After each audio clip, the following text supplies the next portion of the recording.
प्रातः क्लास चल रहा था 25 जनवरी 1968 गुरुवार को।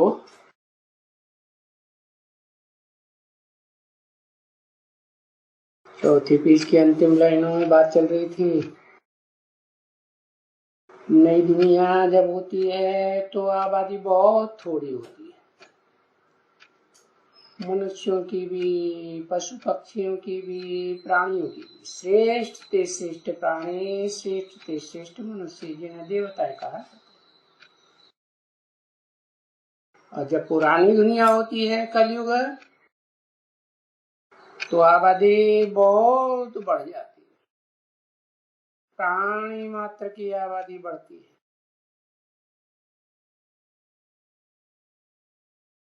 और सब थर्ड क्लास फोर्थ क्लास जीव जंतु।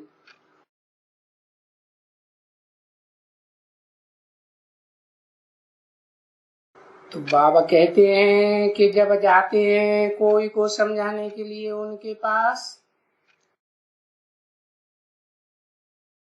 तो उनको वो चित्र ले जाना चाहिए, रावण राज्य और राम राज्य का। चित्रों में बिल्कुल क्लियर देखने में आएगा, आंखों से देखेंगे कि भाई ये बात तो ठीक है।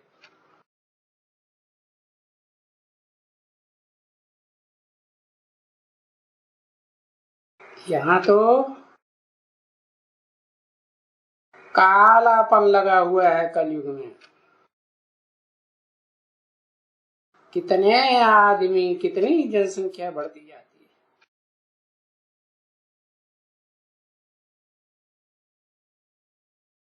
यहाँ नई दुनिया में देखो, सतयुग में तो थोड़े आदमी। रामराज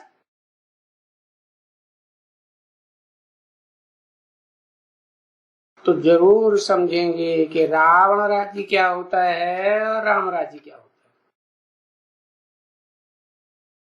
तो समझ जाएंगे कि अभी तो हम रावण राज्य में हैं,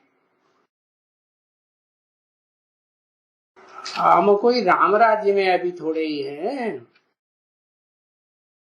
जब राम राज्य होगा तो ये सब कचड़पट्टी खलास हो जाएगी।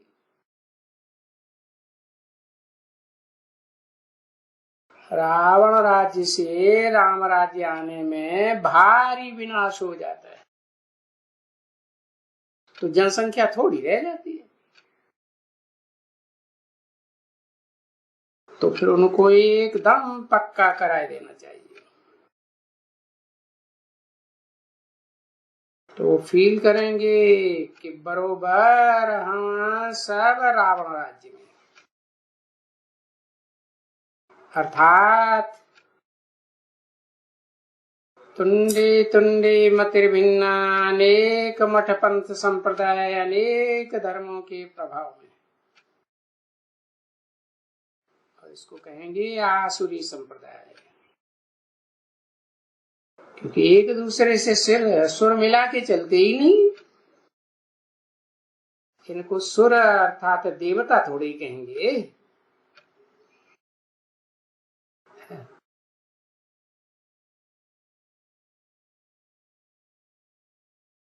और देखो इस रावण राज्य में जो अच्छे अच्छे हैं, एमपी कृपलानी है वहां का, ये हुसैन भी बताया, वो भी बताया ना कि ये रावण राज्य है, ये कोई राम राज्य नहीं है। परंतु इन विचारों को मालूम था, क्योंकि देखते हैं यहाँ तो बहुत सब जगह दुखी दुख है, इसलिए वो कह देते हैं हमेशा दुख वाले राज्य को कि ये रावण राज्य कहा जाए। पर तुम बच्चे तो अच्छी तरह से क्लियर करके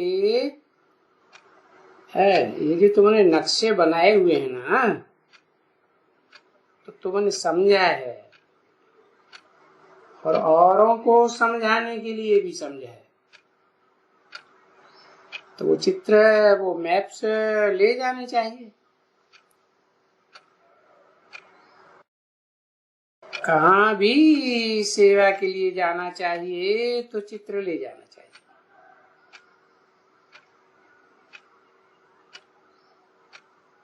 देखो, चले गए, चाहे जहां तक चले गए, नेपाल में गए,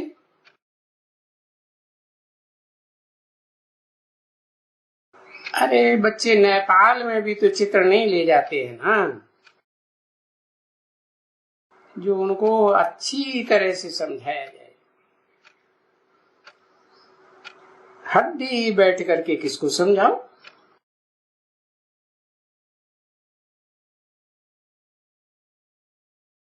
क्योंकि जैसे बाबा का अब देखा हुआ है, तो चित्र घड़ी घड़ी याद तो आते हैं ना कि भाई देखो, इस तरफ में रावण राज्य है, इस तरफ में राम राज्य है। और पूछना चाहिए, अभी तुम कहाँ हो? है अनेक सिरों के अंडर भी कंट्रोल हो या एक के कंट्रोल में हो? एक राज्य है, एक राजा है, एक धर्म है।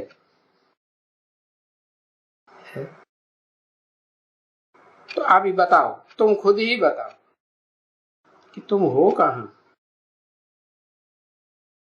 राम राज्य में हो या रावण राज्य में हो?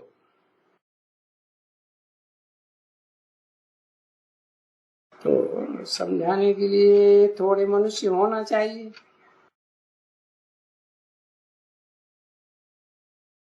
कि भाई नई दुनिया चाहते हो तो ये कचड़पट्टी सब खलास होनी पड़े ना,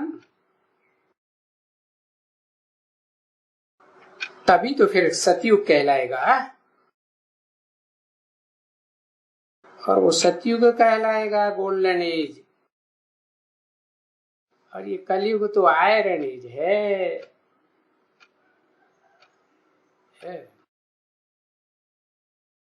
तो इसको आयरन एज भले कहते नहीं है,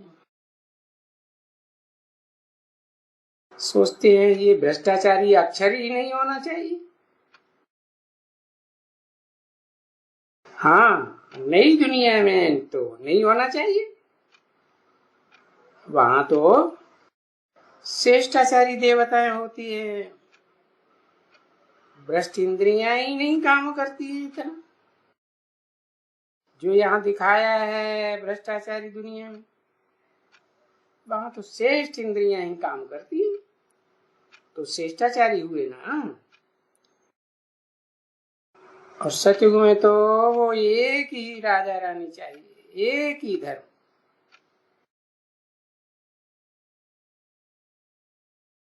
तो अब देखो, यहाँ इस दुनिया में जितने भी देश देशांतर कहीं भी चले जाओ, इसको सतयुग कहेंगे। अभी तो राजा रानी का राज्य खलास हो गया, प्रजा के ऊपर सब तरफ प्रजा का राज्य। ये सब समझाना होता है बच्चे, ये सब समझाने का है। ऐसे भी कोई मत समझे कि हम ही इनको समझाते हैं, नहीं। बच्चे तो समझाने की हिम्मत करते हैं, क्योंकि कलयुग है ना, तमो प्रधान युग। तो सबकी बुद्धि तमो प्रधान है या सतो प्रधान है? सतो प्रधान तो हो ही नहीं सकती। तमो प्रधान बुद्धि दूसरों की सेवा करेगी कि अपने स्वार्थ में ही लगी रहेगी? स्वार्थ के पोषण लगी रहेगी। तो ये बात भी बुद्धि में नहीं रहनी चाहिए कि हमने समझाया, नहीं। जो बच्चे हिम्मत करते हैं उनमें बाप प्रवेश करके समझाते हैं। ये अच्छा समझदार है, समझाने वाला दल है, तो बाप आकर के दृष्टि की पावर देते हैं, वाइब्रेशन की पावर देते हैं, वाचा की पावर देते हैं। तो बाबा बार बार समझाते हैं कि बच्चे भी आकर इनमें इन बातों को समझ जाएंगे। क्या कि हम इस दुनिया में, तामसी दुनिया में तमो प्रधान बुद्धि है या सत्व प्रधान बुद्धि है? तमो प्रधान बुद्धि।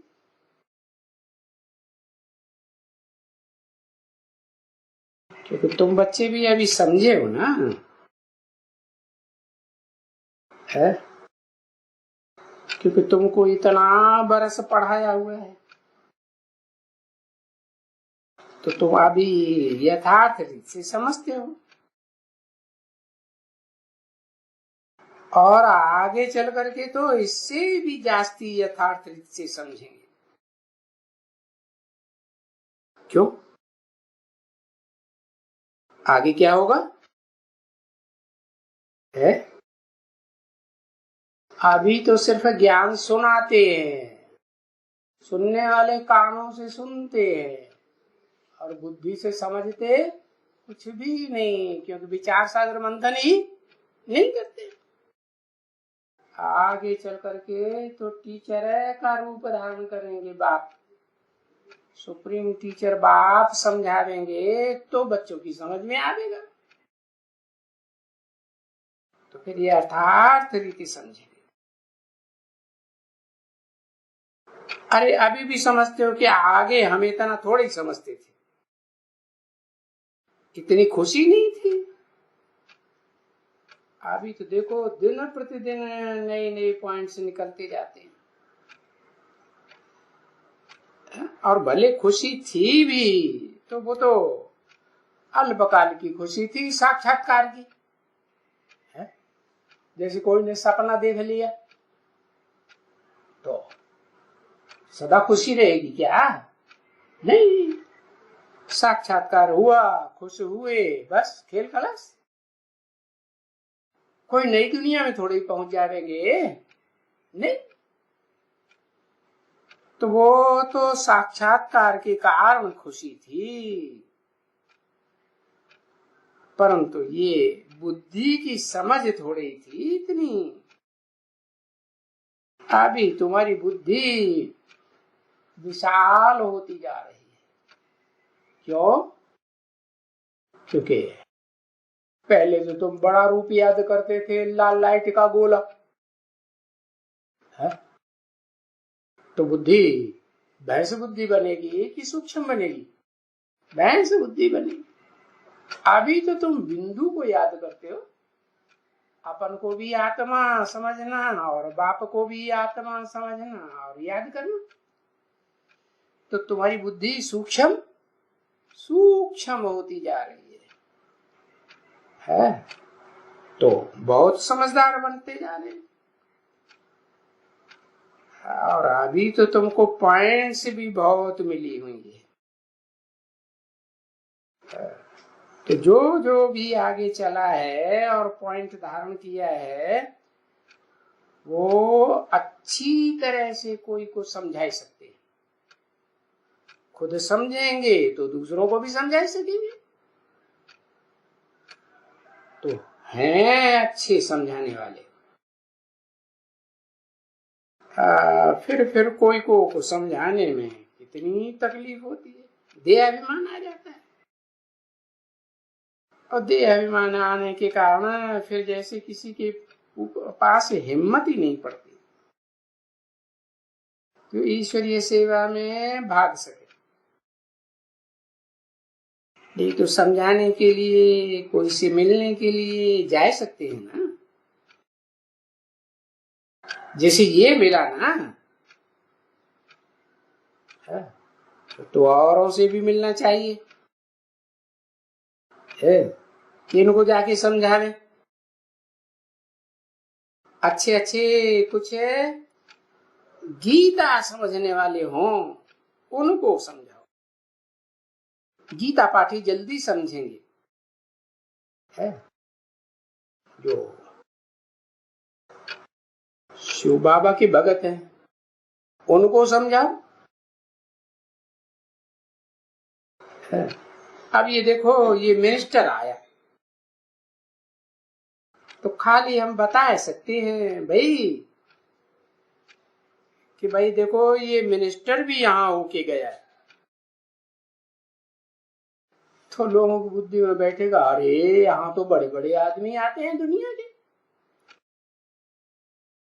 है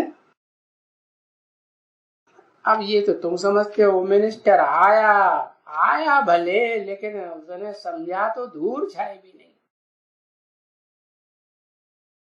बेचारे ने कुछ नहीं समझा। है तुम तो जानते हो, तुम तो पहले पहले बाप का परिचय देते हो और बाप बताते भी हैं। अगर बाप का परिचय बुद्धि में नहीं बैठा तो कुछ भी बुद्धि में नहीं बैठे।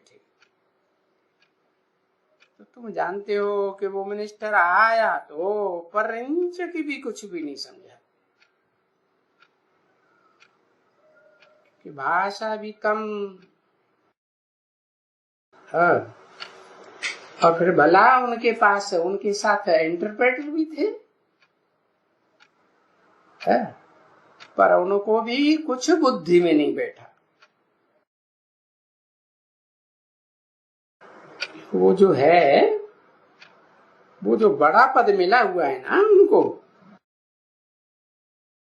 तो वो बस उसी पद में अटक मरते हैं। बहुत हर दुनिया भी बड़ा आदमी ठहरा तो अटक मरते। उनको कोई गरीब थोड़े ही कहेंगे। और यहाँ तो बाबा कौन सा आया हुआ है, गरीब निवाज बाबा आया हुआ है। अब वो तो अपने को गरीब नहीं समझेंगे, तो समझेंगे और तुम भी जानते हो ये तो बड़ा है। वैसे जो भी होते हैं पैसे वाले, उनको तो पहले ऐसा अपना पैसा ही याद पड़ता है। यहाँ तो इनको समझाते हैं कि नहीं, और ये सब कुछ याद न करो, दुनिया की धन दौलत। अभी तो जो बाप ज्ञान देते हैं अपना और अपने बच्चे आत्माओं का, तो अपन को आत्मा समझो, आत्मा की बाप को याद करो पहचान करके। तो फिर अपन को आत्मा समझने से ये धन दौलत मकान महल माणिया है, ये जो इतनी प्रॉपर्टी है वो सब खलास हो जाती है। ये शरीर भी एकदम याद नहीं आता। नई दुनिया में तुमको शरीर याद आवेगा,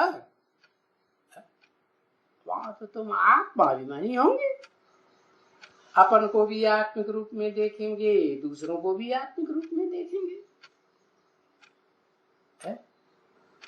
तुम्हारी बुद्धि, तुम्हारी आत्मा, तुम्हारा कंसंट्रेशन, तुम्हारी आंखें आत्मा के ऊपर जाएंगी ना। हाँ? क्योंकि यहाँ तो आत्मा करके ही बताते हैं ना कि तुम कौन हो। बाबा कहते हैं देखो अभी तो अपन को शरीर से एकदम अलग कर दो, क्योंकि ये शरीर तो विनाशी है और आत्मा तो अविनाशी है। आत्मा का कनेक्शन अनेक जन्मों से है। तो पीछे तुम बाप को याद करो। अपन को आत्मा समझेंगे तभी तो याद कर सकेंगे, नहीं तो फिर देह का भान में रहेंगे, देह याद आएगी तो फिर पैसा भी याद आएगा, पोजीशन याद आएगी। धन दौलत याद पड़ेंगी ना, मर्तबा याद पड़ता रहेगा। अभी तुम तो समझ गए हो कि हमारा पोजीशन कोई इस दुनिया का तो कोई पोजीशन नहीं है। तुम न वो उस तरफ में हो और न अभी इस तरफ में पूरे हुए हो। अभी इस तरफ के लिए तुम पुरुषार्थ कर रहे हो। अरे तुम तो कहाँ हो, समझा, कहाँ हो? न उस तरफ हो न इस हो, नई दुनिया में हो न पुरानी दुनिया में हो, तो कहाँ हो? संगम युग में है। तो अभी तुम जा रहे हो नई दुनिया में। हाँ, तुम्हारी बात तो न्यारी है दुनिया वालों से। तुमसे कोई पूछेगा तुम कौन से युग में हो, हमको तो तुम कहते हो कि भ्रष्टाचारी कलयुगी दुनिया की है। तुम कौन से युग में, तुम नहीं हो कलयुगी दुनिया की? तो बोलो नहीं, हम अभी वो किनारा छोड़ चुके हैं। तो तुम जानते हो कि तुम्हारी बात तो न्यारी है। 25 जनवरी 1968 की प्रातः क्लास का 6ठा पेज। तो तुम ये जान गए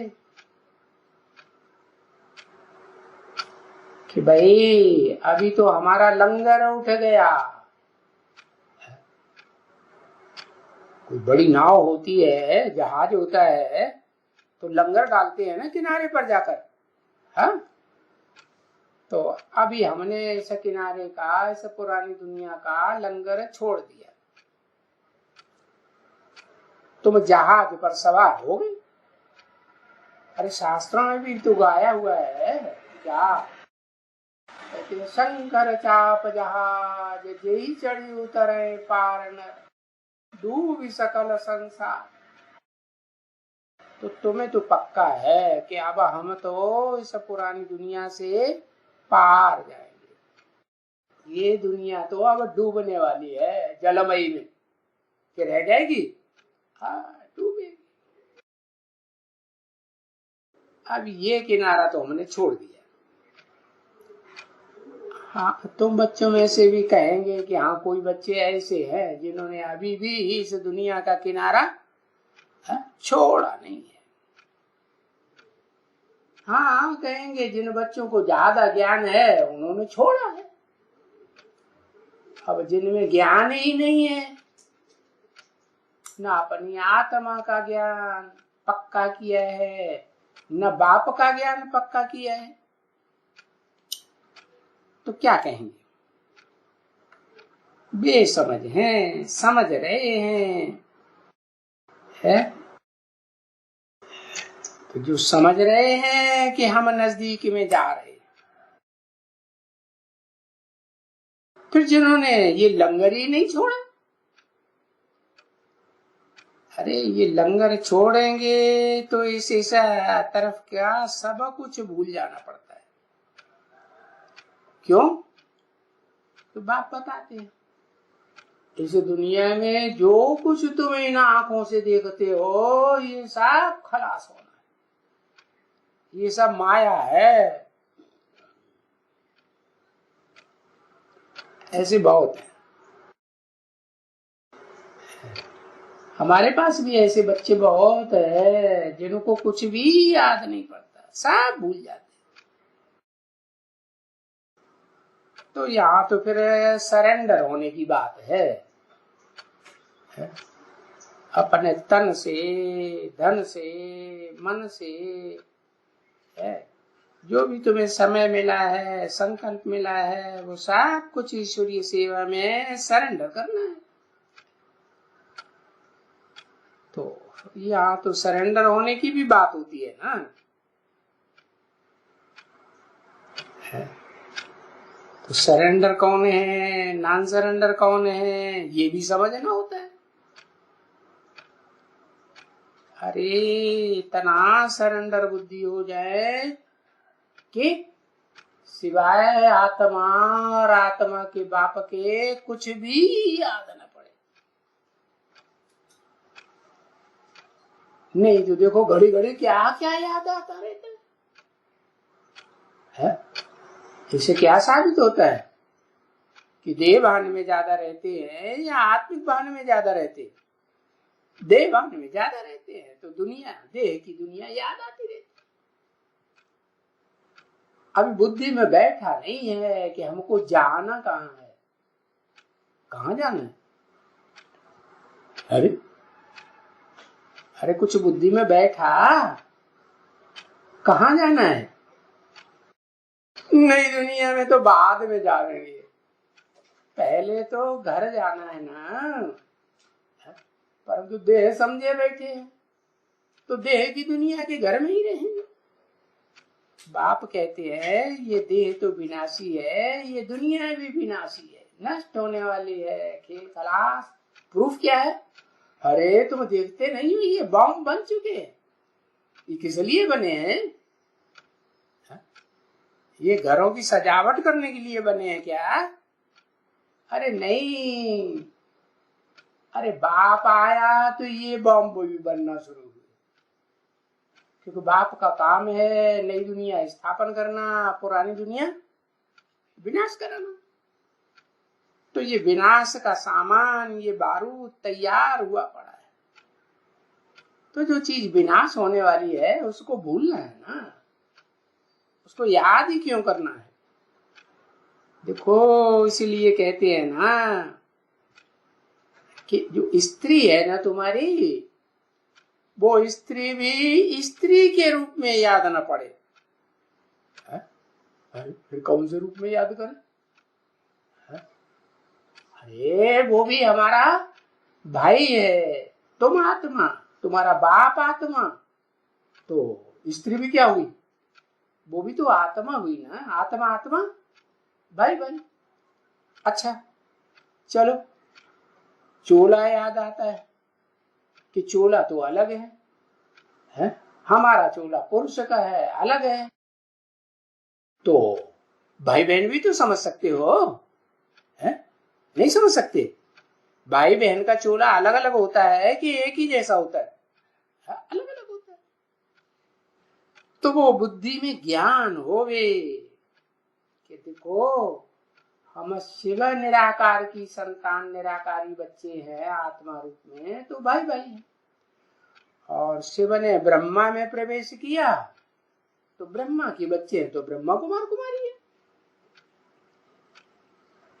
तो ये अब नई सृष्टि रची जाती है क्या? और नई सृष्टि में तो संबंध बहुत हल्के होंगे। आज की दुनिया में तो कितने ढेर के ढेर संबंध, नाना चाचा काका ताऊ जाने कितने संबंध। नई दुनिया में तो बिल्कुल हल्के संबंध। तो उसका फाउंडेशन पड़ रहा है। बाप ने आके फाउंडेशन डाला क्या? कि मैं तुम्हारा बाप निराकारी और तुम निराकारी आत्मा। आपस में क्या हुए? क्या संबंध हुआ? आपस में भाई भाई, और दूसरा कोई संबंध नहीं। यहां से नई दुनिया की शुरुआत होती है। तो देखो नई दुनिया में तो तुम्हारे संबंध बिल्कुल हल्के हो जाएंगे। ओम शांति।